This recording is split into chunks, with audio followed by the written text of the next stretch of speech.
Good afternoon from the Space Coast of Florida, where 4 astronauts are about to suit up for NASA.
Good afternoon from the Space Coast of Florida, where 4 astronauts are about to suit up for NASA's boldest test flight in a generation. This crew could be the first humans to journey around the moon in more than half a century.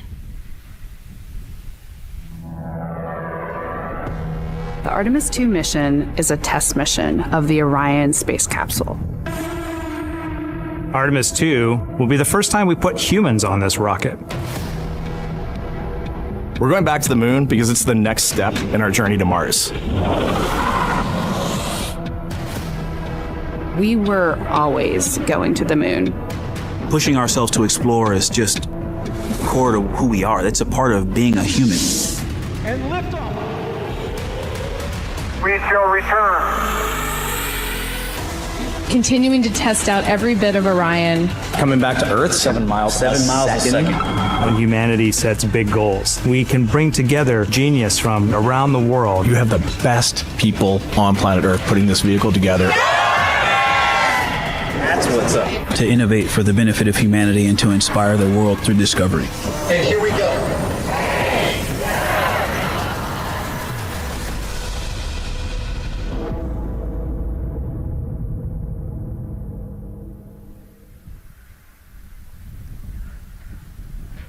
Welcome, and thank you for joining us live from NASA's Kennedy Space Center, where we are beginning a new chapter in America's human spaceflight story. We are so humbled to have thousands of people here in person to witness this, and the many more watching online from around the world. I'm NASA's Megan Cruz, and this is NASA astronaut Nicole Ayers.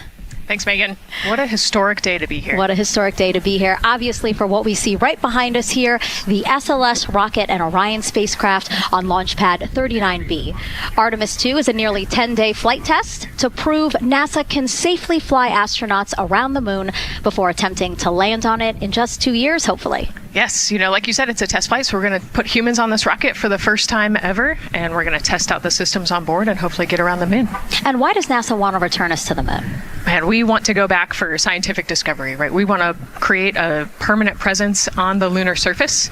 We want to be able to harness some of the volatiles or the resources on the moon in order to get us onto Mars later. So we're going to use the moon as a stepping stone to get to Mars, but also we're going to use the moon to learn so much about Earth and about the creation of the solar system.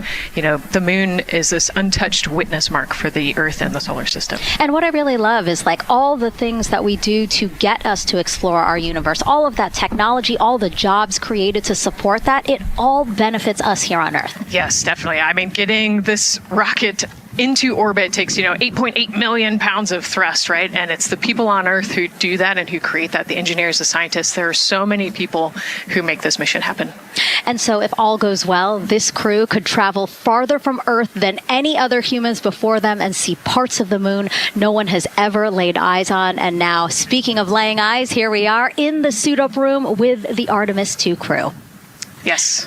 Looks like the commander's getting his comm cap on, so the communication cap.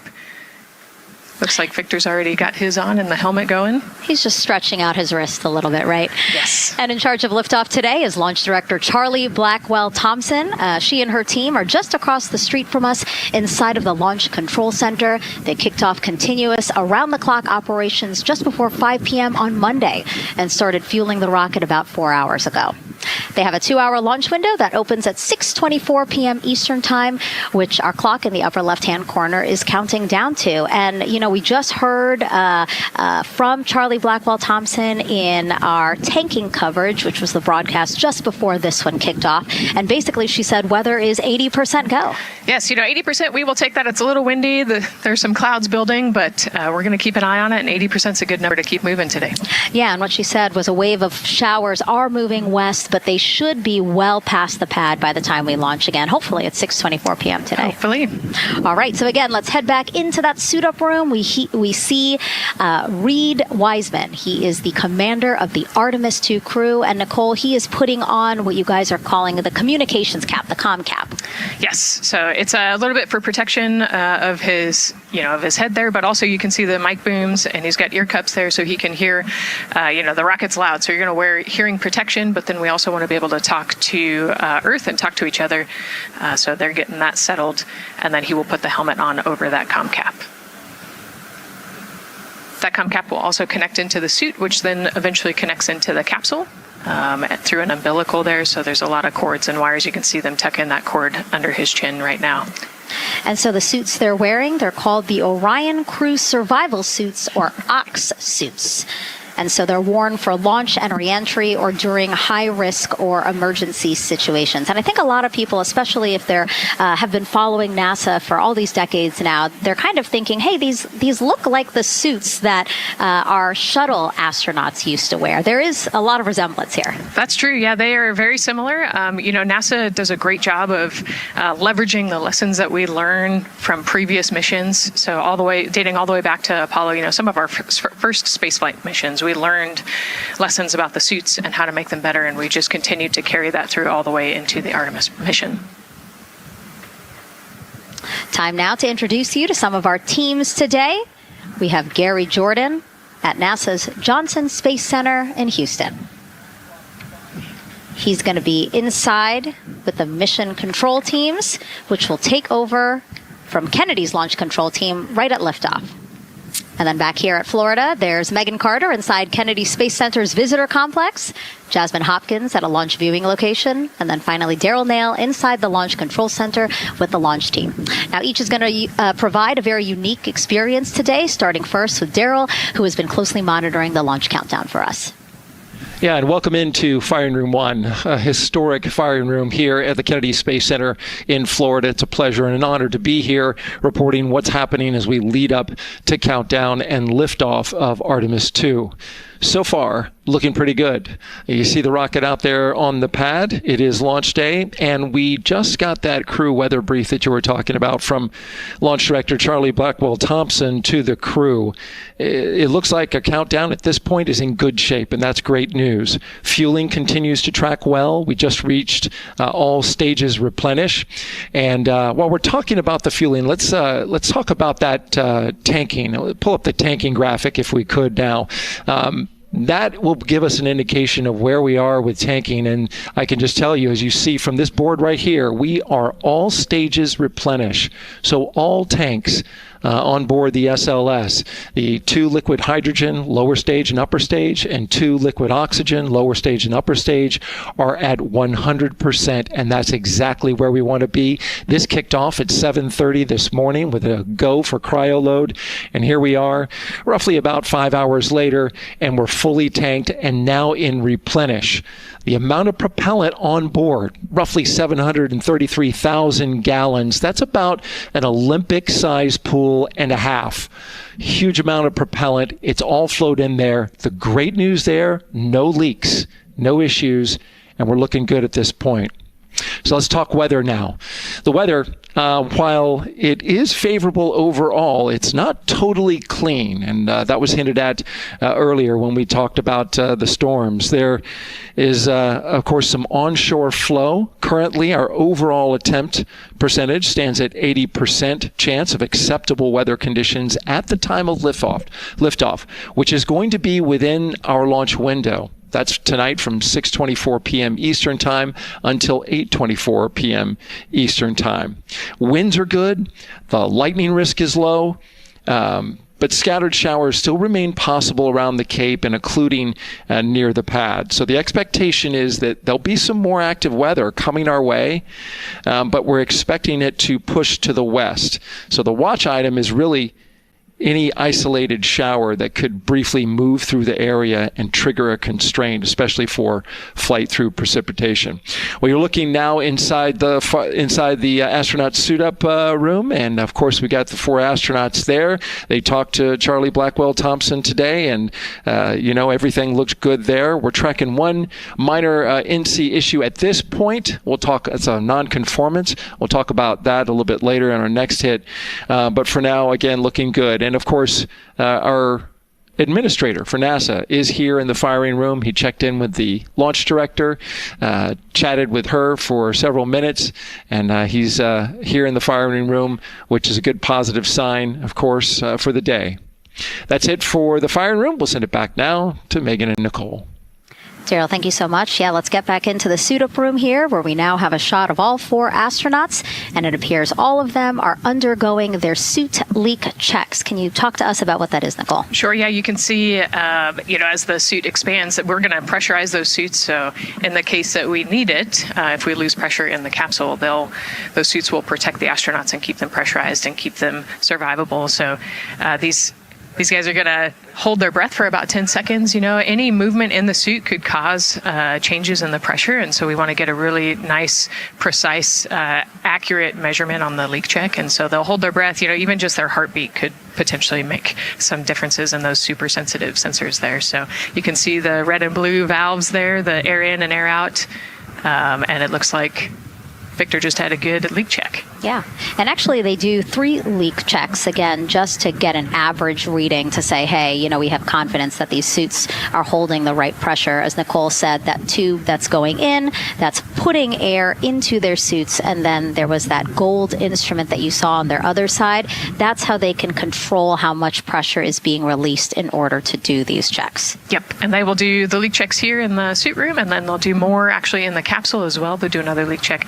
So we're going to make sure the suits are ready to go before we even step out the door, and then we'll check them with the entire system on the capsule once they get out to the rocket. And you might also notice that some of the astronauts, while they're doing their suit leak checks, you might have seen Victor gave an okay sign. You might also see a thumbs up, and that's because concurrently, while they're doing these suit leak checks, they're also doing comm checks. Yes, yeah. We talked about the comm cap earlier and the umbilical and how they plug in. So yeah, they're going to test the comm. They're going to test the suit, make sure everything. They're actually probably testing the cooling system as well right now. You know, they're going to plug into the portable cooling system and make sure that all of that is working. So like I said, we want to make sure we've got 4 healthy suits before we go out. Yeah, this suit, 3 layers, so obviously it can get hot. Yes. So one of the layers is a cooling undergarment, and basically they flow cold liquid through that undergarment to keep the astronauts cool and comfortable before liftoff today. Yeah, it's like a onesie with a bunch of tubes running around it, and the water flows through there to cool you down. All right, lots of information to share with you all today. If you have any questions, we'd love to hear from you. All you have to do is send your questions our way by tagging at NASA Artemis, and we'll try to answer as many of your questions live. And we'll also have some questions for you throughout the broadcast, so we hope you can participate in those opportunities as well. Okay, as we continue to be inside the suit-up room here, why don't we learn a little bit about each of our crew members? Right now, we are looking at pilot Victor Glover, but hopefully we can get a shot here of our commander, Reed Wiseman.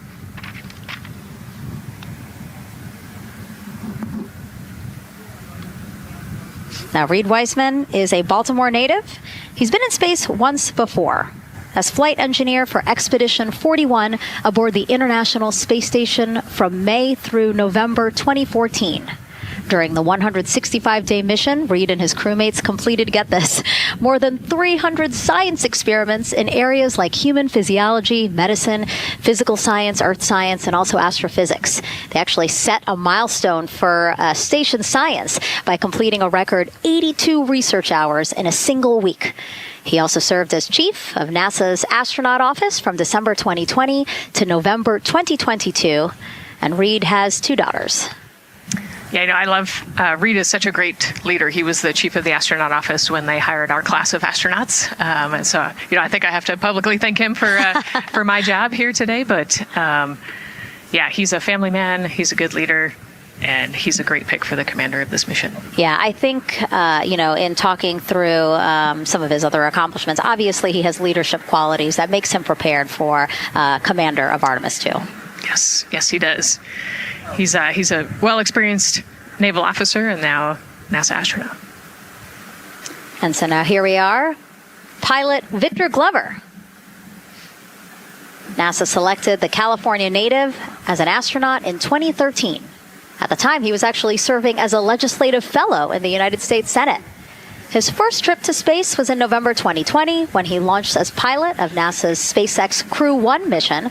That was the first operational mission of NASA's Commercial Crew Program, which resumed launching American rockets from American soil to the International Space Station at the end of the shuttle program. Victor is a U.S. Navy captain and naval aviator who served as a test pilot, racking up more than 3,500 flight hours in more than 40 different aircraft. He and his wife, Deanna, have 4 children.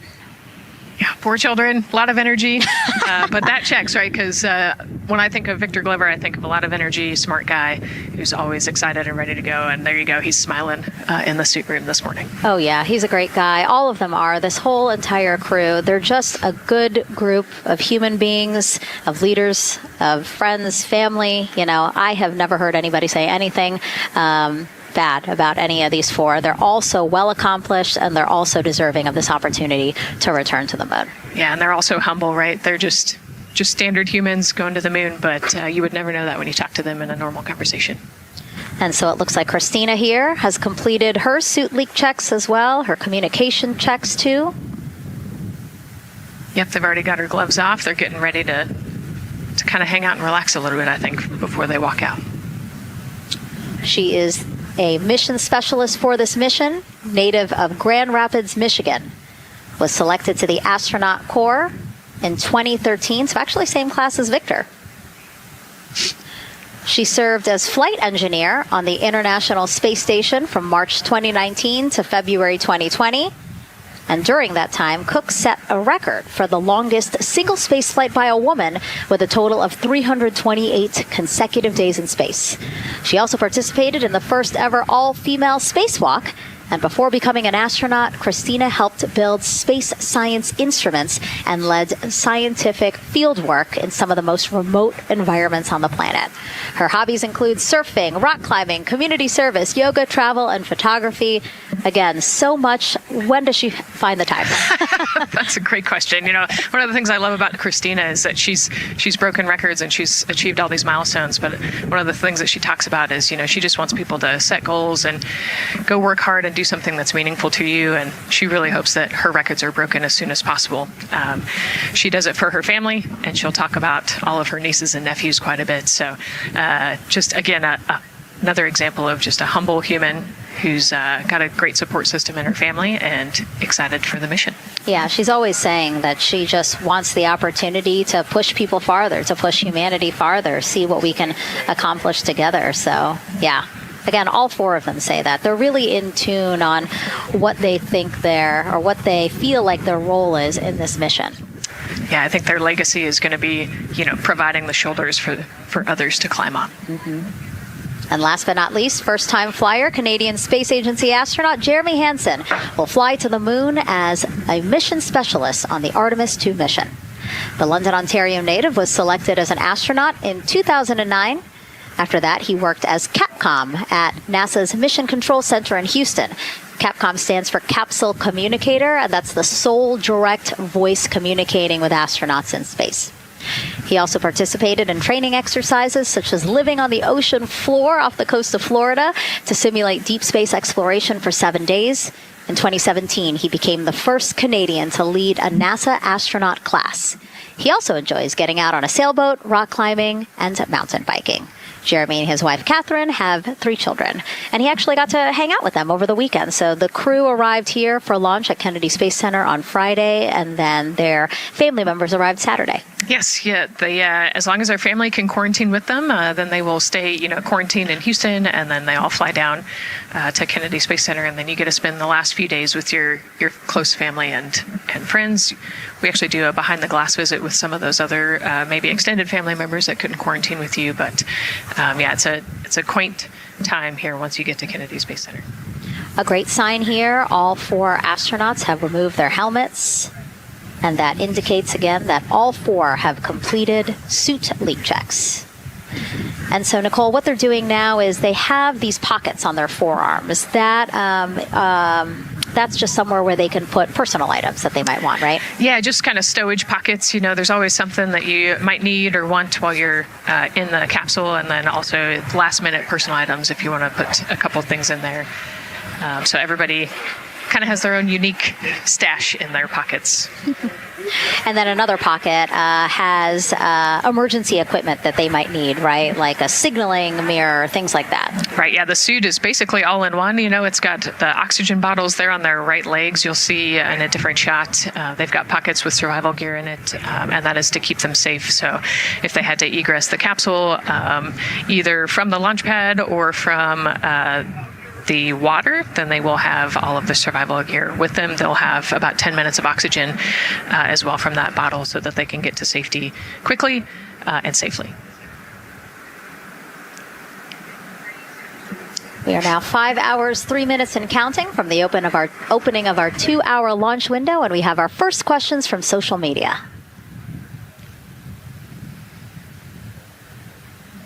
Question here from X. So to be clear, this is not a mission to land, but to orbit the moon.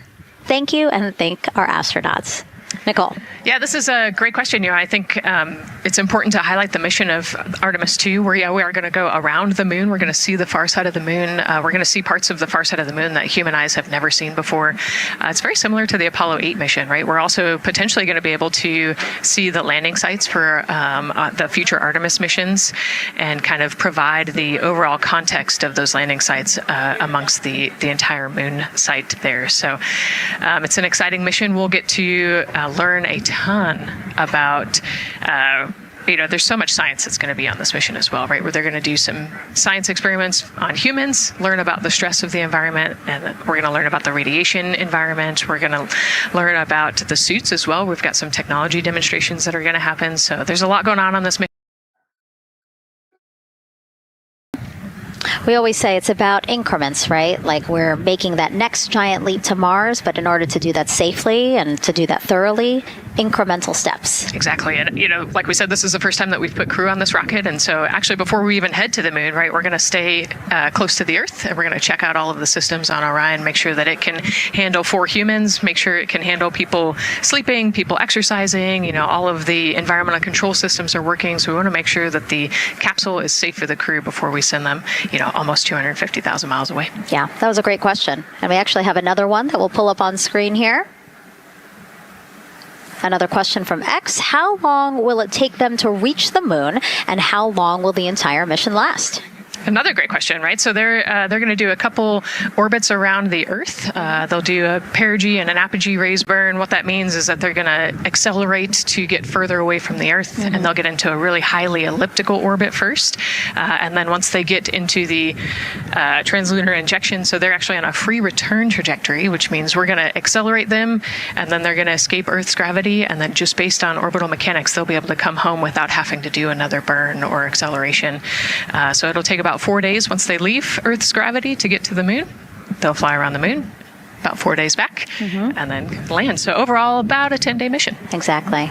Yeah, these are really great questions, guys. We know that, again, we are sharing a lot of information today, so please do not hesitate to reach out. Obviously, Nicole, very smart here, and we're happy to answer any of your questions.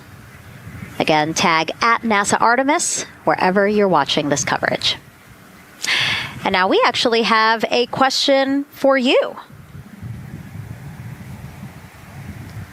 Who would you take with you on a trip around the moon? Would it be your bestie? Would it be a pet, family member, or a seasoned astronaut? Think about that one. I know. I like that. I absolutely know what I would say. I think it would make my husband upset, but I have my answer here. But we'd love for you to go to NASA's Instagram or Twitch accounts to vote. Again, who would you take to the moon with you? Bestie, pet, family, or seasoned astronaut? Try to go vote, and then we will share your answers soon. Again, husband is not going to like my answer. And we're not the only ones with questions today. We will also hear from celebrities during our launch coverage. See what Stanley Tucci, Scarlett Johansson, and others want to know about NASA's Artemis II test flight. Plus the surprise of a lifetime as kids marveled at the rocket and spacecraft rolling to the launch pad. Look at those cute faces there. Oh, I love that. Love those suits. And we'll show you how the astronauts will eat, sleep, and go to the bathroom while in space. Keep in mind, the Orion spacecraft is about the size of a 6-person tent. Yeah, not super big, but, it's 10 days with your 3 best friends. So I think it's manageable for sure. But, every ounce counts when you're trying to get to the moon. And as we continue to look into the suit-up room here, a fist pump for some of the folks in the crowd there by Victor. Why don't we take a look around the center here? We know that there are some folks who are already getting ready to check out the team here as they drive across KSC to their launch pad. Look at that. Oh, that's so awesome. That's a great crowd. They're waiting there in front of the vehicle assembly building. So actually, they're just down the road from us. This is a good crowd, as Nicole said. Oh, there they are. They just got their cue. Oh, now? Let me wave now. Oh, yeah. They are excited. That's amazing. So all of these folks, content creators that are getting behind-the-scenes access as part of NASA's NASA social experience here. So as you can see, very excited. The crew will get into their convoy and drive past them here pretty shortly. Yeah, what an amazing way to share the Artemis story, right? By inviting these social media experts out to share the story as they drive by. All right, again, let's take a look at the clock. 4 hours, 58 minutes and counting from the opening of today's 2-hour launch window. So why don't we check back in with Daryl with the launch team. Megan and Nicole, and inside Fire Room 1, I'm listening to Launch Director Charlie Blackwell-Thompson greet the Ascent crew who just came on console over there at Johnson Space Center. So good to have the mission control team jumping on with us. So far, the launch team here in the firing room has had a really good morning. Really smooth tanking that kicked off at 7:30 a.m. this morning.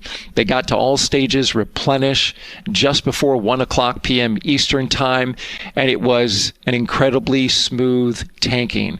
That's great as we look here watching the crew and also with an eye on the rocket.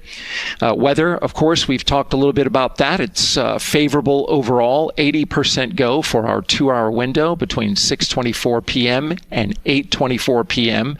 We don't have an exact T0 right now because that's going to come to us closer when we get closer to launch, roughly about 20 minutes before liftoff. But it's going to be within that window and towards the beginning, provided everything continues to go smoothly along the timeline. And so far, that's been the case. I mentioned that there was a small issue in my previous live hit that actually was incorrect. There was no issue. I've gotten the good data now that I'm on the headset and listening into the loops. Avionics engineers are keeping an eye on a display unit inside Orion that's just running a little cooler than normal. It's not going out of limit. It's actually completely fine. But they just were noting the trend and reported that to the NASA test director. So they'll keep their eyes on that. But again, there was no LCC violation. And once they get the cover off Orion out there that's protecting it from the rain, they expect the temperatures inside the Orion crew capsule to stabilize. And with that, we'll send it back to the host desk with Megan and Nicole. Thank you so much, Daryl. Now, Daryl is inside Firing Room 1 in the Launch Control Center, or LCC, as you might hear it referred to, which was built in 1967 to support Apollo missions. In fact, Apollo 11, the mission that landed on the moon in 1969, that was called from the exact same firing room. NASA then upgraded the LCC to support shuttle missions, and now Artemis.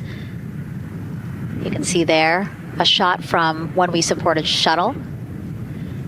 Now with Artemis, the primary launch team for today is in Firing Room 1, but there is actually support staff in Firing Room 2 as well. And together they will propel this ambitious test flight off Earth.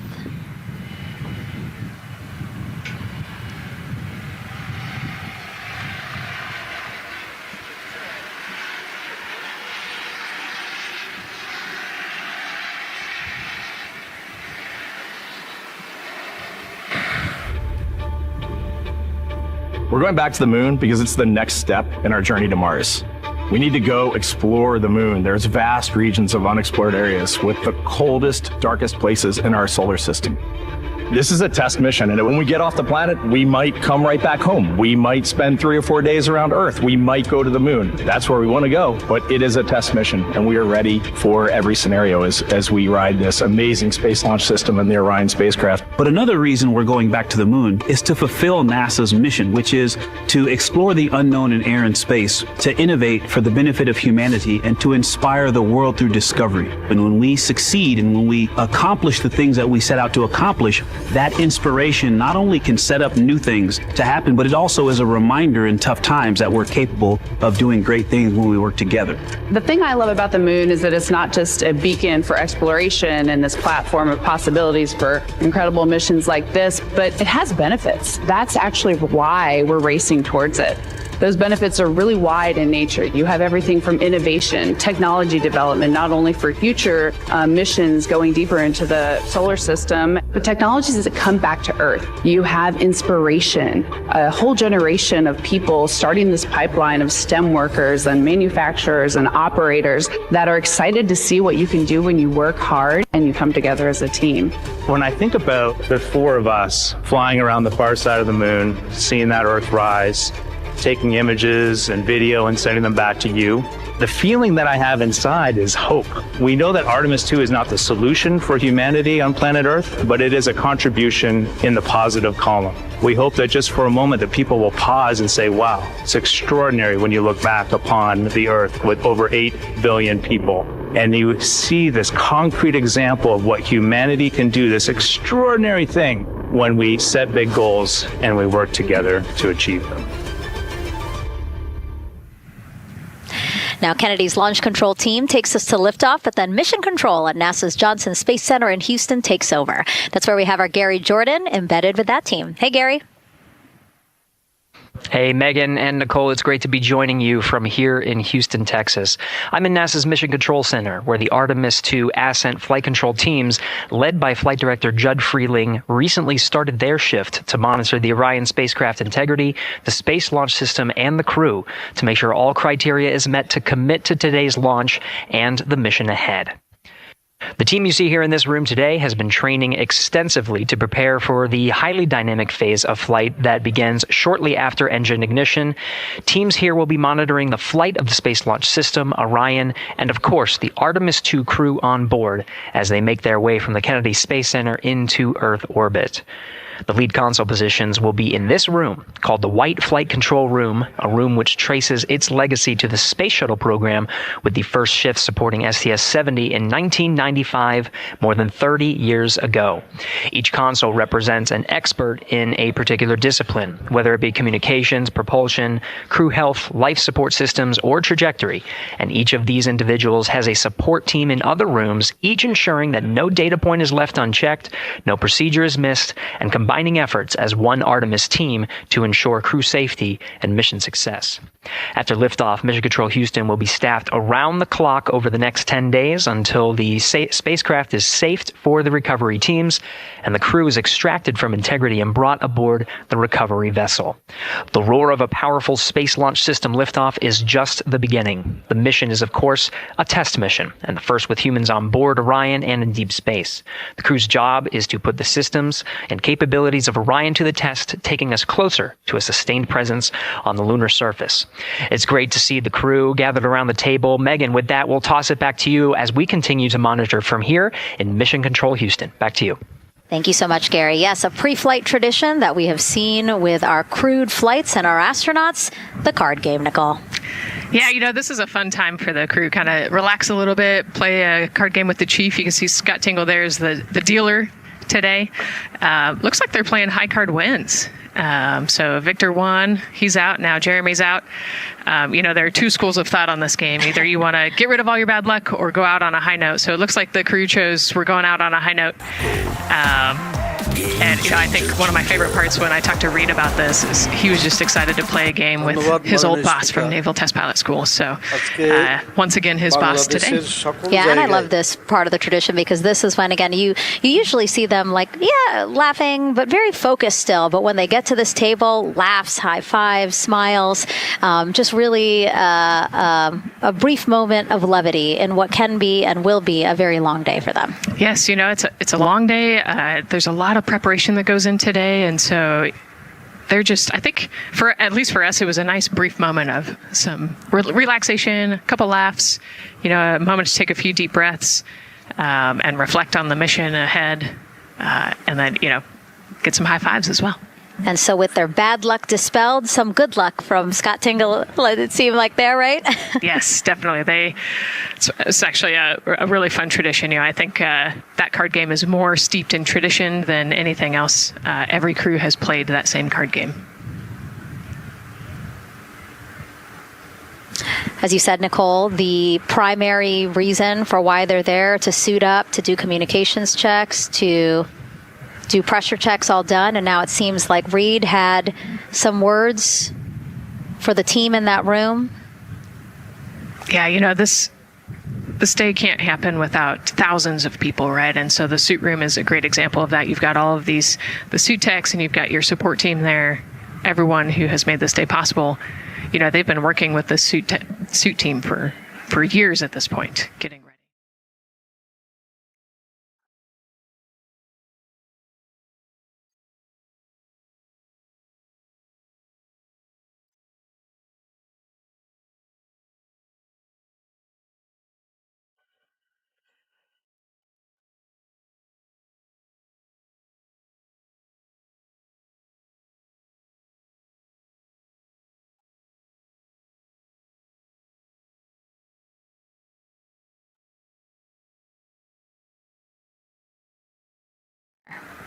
Right, and each suit is slightly different, each person is slightly different, and so these suit techs know each individual super well. They know exactly how they like to get into the suit, exactly where things might get caught, or small adjustments that might need to be made. So they know their suit techs well, and their suit techs know them very well. And so as we take a couple of pictures here, we really hope that you are learning a lot about the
propellants ready to go and get us set up for success. Now, obviously that was a very quick overview of our rocket. I have so much more to show you here on our moon board, but for now, I'm going to turn it back over to you, Megan.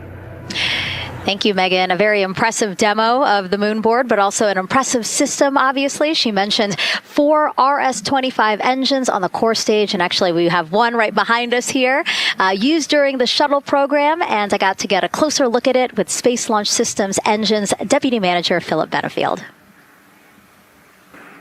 Okay, so Philip, in terms of size, shape, and function, what we see here behind us, exactly what we see on the pad. Absolutely, Megan, absolutely. So this is the RS-25 engine. Impressive. We have 4 of these on the bottom of the SLS rocket to propel the SLS rocket in Orion into low Earth orbit. And we've been seeing views of the pad throughout this broadcast, but you mostly only see the bell here. What's happening over here? Right. So this is generally what we call the power head section of the engine. So the purpose here is that it takes in the propellants from the vehicle tanks, the liquid oxygen minus 297 degrees, super cold stuff. The liquid hydrogen even colder, minus 423 Fahrenheit. There's 4 turbo pumps on the engine that pressurize that propellant up to 9,000 psi in areas.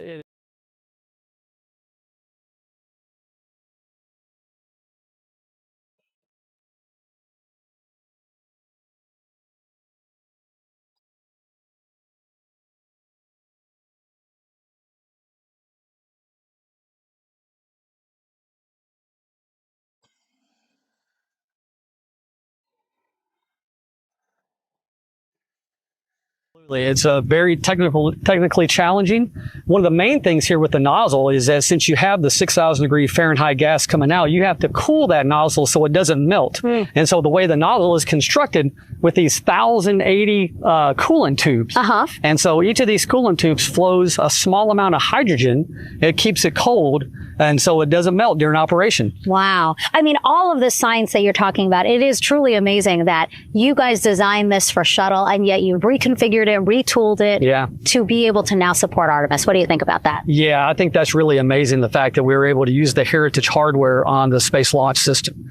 The engine itself, developed through the Space Shuttle program, many upgrades to make it more reliable and improve the thrust as well. Perfect. Philip, thank you so much. I can't wait to see all 4 function. Same here. Thanks, Megan. Enjoyed it. And again, another idea and way that we are learning from what we've built upon and figured out all into this moment. Yes, with so much more thrust and capability. Like we said, we learn all those lessons from previous missions, and we get to involve them here today. And here we are, the closeout crew in the White Room, getting ready for the astronauts who have just left crew suit up and are now walking down a hallway to greet some family and friends downstairs. Commander Reed Weissman, Pilot Victor Glover, Mission Specialist Christina Cook, and Jeremy Hansen.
They were super supportive.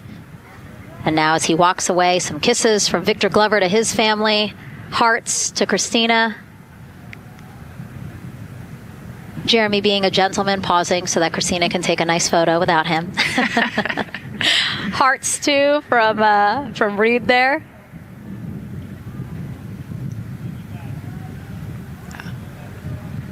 Hearing Victor saying, "Love you guys," saying that to some of his crew members there. Woody. Some more applause from the group. A quick wave to some of the NASA program managers, and I think Norm Knight's out there, the FOD Flight Operations Director.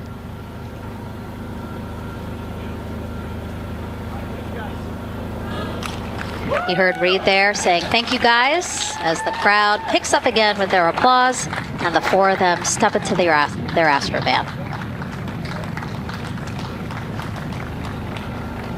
Looking at the clock, very on schedule right now. Again, according to the very detailed timeline of launch today, they are expected to drive off in about 20 seconds.